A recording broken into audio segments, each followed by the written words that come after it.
अधिकतर लोग ठीक उसी समय हार मान लेते हैं जब सफलता उन्हें मिलने ही वाली होती है। जीत वाली फिनिशिंग लाइन बस एक ही कदम की दूरी पर होती है और तभी वो ट्राई करना छोड़ देते हैं। वो कंपटीशन के मैदान से लास्ट मिनट में हट जाते हैं। जीतने वाले लोग और लास्ट मिनट तक लड़ने वाले लोग कहीं किसी दूसरे ग्रह के नहीं होते, वो यहीं के हमारे आसपास के होते हैं। जीतने वाले कोई अलग काम नहीं करते, बल्कि वो हर काम को अलग ढंग से करते हैं। उन्हें पता होता है कि जब शुरू किया है ना और जब ठान लिया है तो पीछे नहीं हटना। पीछे हटने का कोई मीनिंग नहीं बनता। सक्सेसफुल होने का सही मतलब ये है तुम्हारा जो असली मकसद था तुमने उसको अचीव कर लिया, यानी पूरा युद्ध जीत लिया। और पूरा युद्ध जीतने के लिए तुझे जी तोड़ मेहनत करनी पड़ेगी। अपने 100% का भी 100% देना पड़ेगा और 100% देने के लिए तुम्हें 1 by 1 स्टेप कंप्लीट करने पड़ेंगे। जहाँ पर भाई आज तू खड़ा है ना, वहाँ से तेरे लिए जो जरूरी है उसे शुरू कर। फिर भी जो तुझे पॉसिबल लग रहा हो कि हाँ यार मैं ये कर लूंगा, उसे कर। इतना करते करते तू उस लिमिट तक पहुंच जाएगा जब तुझमें इम्पॉसिबल को पॉसिबल करने की पावर आ जाएगी। इतना कॉन्फिडेंस आ जाएगा कि हाँ यार इतना कर लिया तो मैं ये भी कर ही लूंगा। और यही जुनून जीतने का जुनून है। तुझे अपनी बाजी किसी भी हालत में जीतनी है।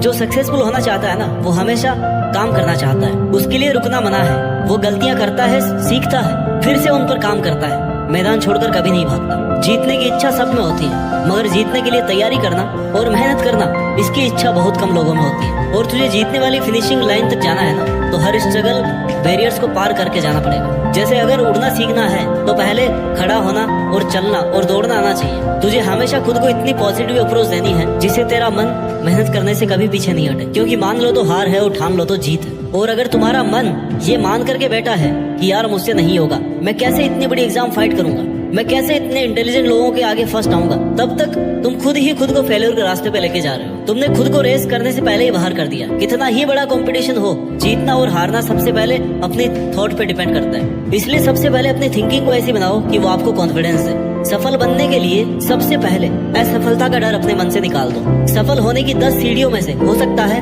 8 सीढ़ियां हार की हो, असफलता की हो, लेकिन वह सिर्फ सीढ़ियां हैं, तुम्हारी मंजिल नहीं है। क्योंकि जब सफलता वाली लास्ट सीढ़ी तक पहुंच जाओगे ना, तब यही सफलता वर्षों की असफलता की कीमत चुका देगी। आपकी केवल सफलता याद की जाएगी जब तेरी लाइफ तुझे हिट करे। बदले में तुम भी लाइफ को हिट करो, चैलेंज को एक्सेप्ट करो। तुम गिर जाओगे, ये तुम्हारी हार नहीं है, बल्कि तुम्हारी हार वो है कि तुम गिरने के बाद में उठ नहीं रहे हो, रुकने के बाद दोबारा से शुरू नहीं कर रहे हो। इसलिए खुद को इतना मजबूत बनाओ कि जिंदगी की कैसी भी ठोकर लगे वो तुम्हें आगे बढ़ने से रोक नहीं सके। क्योंकि ये ठोकरें ही तुम्हारे सेल्फ कॉन्फिडेंस का टेस्ट है। अगर ये तुमने क्लियर कर लिया ना, तो तुम कैसा भी मुश्किल काम पूरा कर जाओगे।